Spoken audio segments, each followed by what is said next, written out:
African matters. The better part of this year has experienced some drama in various African countries with attempted coups, massive violence, terrorist attacks, controversial elections, outbreaks and some big continental gatherings like the Pan-African Parliament and this week's African Union Assembly. However, economical outlook into the continent paints an optimistic picture of financial standings in Africa, although international media only focuses on reports on the negative and controversial developments.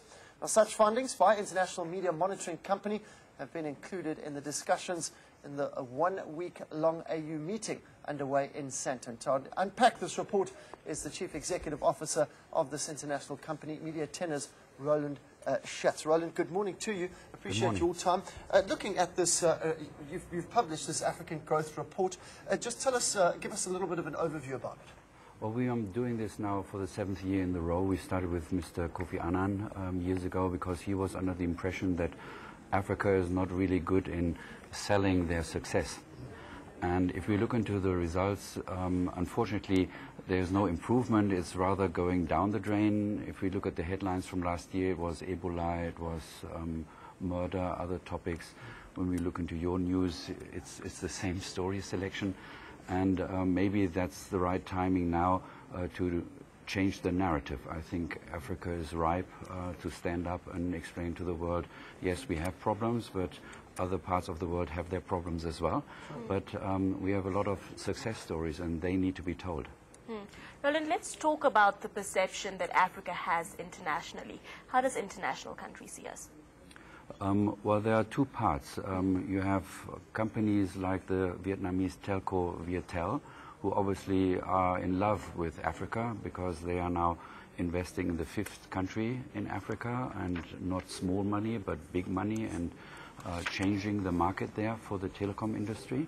But then you have others who are still hesitant whether they get their money back if they invest in Africa. And that is now the right time where you can change the narrative, and you need to be more active in order to report on what is happening and not let you be pushed in a corner where you don't belong to.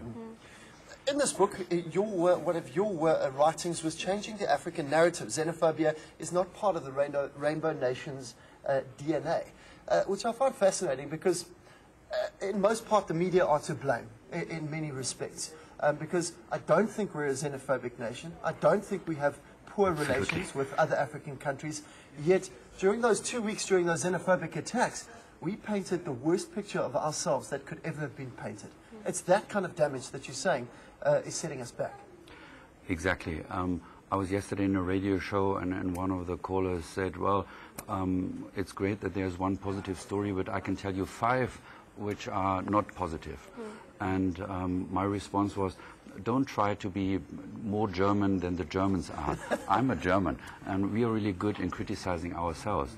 But we don't forget to speak about those things which are working. And perception is a matter of what you see and what you don't see. And you are absolutely spot on. South Africa is one of the leading nations when it comes to find peace with each other, be open to others. And what happened is a disaster, no doubt about it, and we need to understand why this happened. But if you only show this part of the story, you get pushed into a corner where South Africa shouldn't be. Now, let's talk a little bit more about this growth report. It is quite a thick book. What does it consist of? What's in there? Well, on one hand, you see a lot of stories about hidden champions. I brought you one example. Chichi Maponya is one of the icons when it comes to doing business in a successful way and being able to speak about it. You see her on a front page of a magazine, and that is unusual. Your other hidden champions in Africa, they are so focused on doing their business that they sometimes forget to speak about it. And it can't be the purpose of a champion to be hidden. A champion should be well known. And if we think about the history of South Africa, you were the ones who are outstanding in regards to medicine.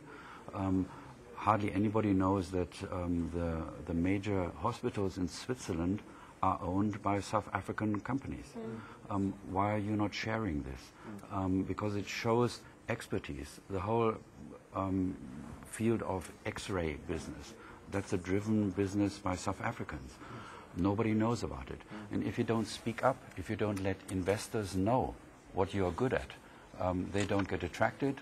And as you know, board meetings are always with 5, 6 people, and there's always one who has read the last headline, and then you say, why should we invest in this country? Let's move on to Asia.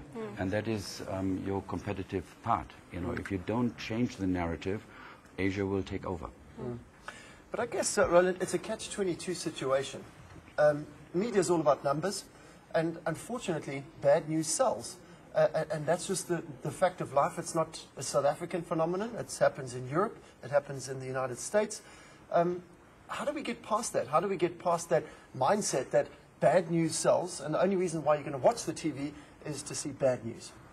Well, I'm fifth-generation journalist, and I don't buy that headline. What is the section which is read the most? It's the local section, and it's a sports section. And we really don't want to read bad news about the club we love.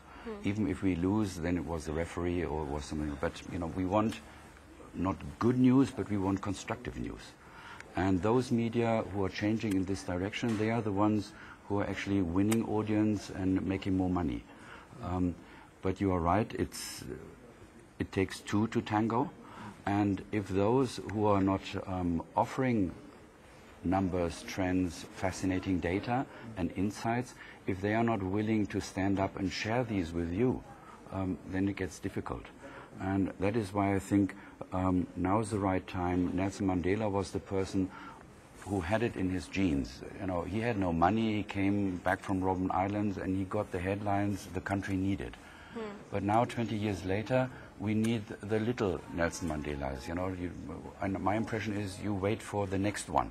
He will not come, but there are enough small ones, and if the small ones climb on each other's shoulders, you'll be as big as Nelson was, and that's what you have to do. Now, let's chat a little bit more about changing that narrative and changing that perception. I just want to read from your media release here. It says, Africans themselves need to drive their own positive media agenda and take ownership of the stories about their continent. Is media the key role player here, or can all South Africans and all Africans get involved, and how do they? Well, you're right. It's all of us. It's we the people. If we the people are not willing to share the stories with us journalists, it's difficult for the journalists to find the right balance of stories. But just take the example of the FIFA 2010 and what is now happening in Zurich and with the FIFA disaster. There were 2 countries mentioned in the latest research. It was France and it was South Africa, being blamed of corruption. Yes. What happened in France? They didn't talk about it. Your guys went on and went into defense and said, no, never happened. Well, everybody knows how the FIFA is. And there's no more... a good thing or a bad thing for us to do? No. What you need to do is talk about what you have achieved thanks to 2010. There's an own chapter in this book where you can see how your hotel industry, how all these things got into place. So talk about the positives. Our office is in Pretoria. I can go on the train, ping pong, back and forth with Midrand. I can come to you guys. It's easy. It wasn't easy when I started the company in 1999. Things have changed, but you forget talking about these parts. You get pushed into this corner of corruption, and if I were a PR guy, I would say, well, why don't you beat FIFA? Why don't you beat Blatter? They set up the rules.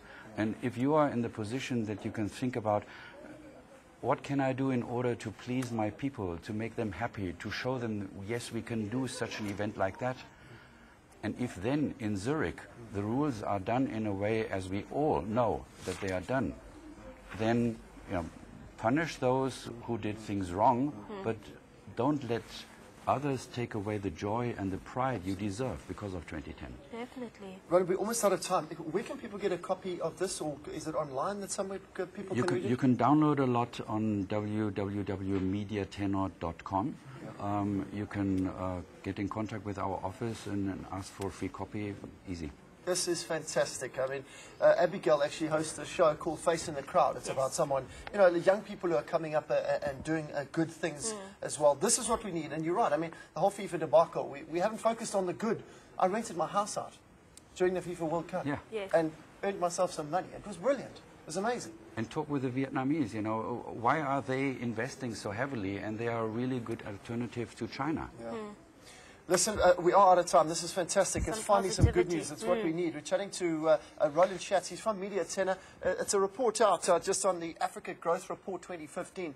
It also, are we our worst enemies as South Africans and Africans, selling ourselves short both in the media? Do we focus too much on the bad stuff? You can get hold of them, get onto their website, and you can download some of the stuff. Also looks at the good things that came out of the 2010 FIFA World Cup. It is 5 years exactly to the day today that 2010 FIFA World Cup began, and we hopefully going to remember the good things that happened around that tournament. Certainly brought a lot of joy to South Africans. We're going to take a short break. When we come back, we'll have more sports for you. Stay tuned.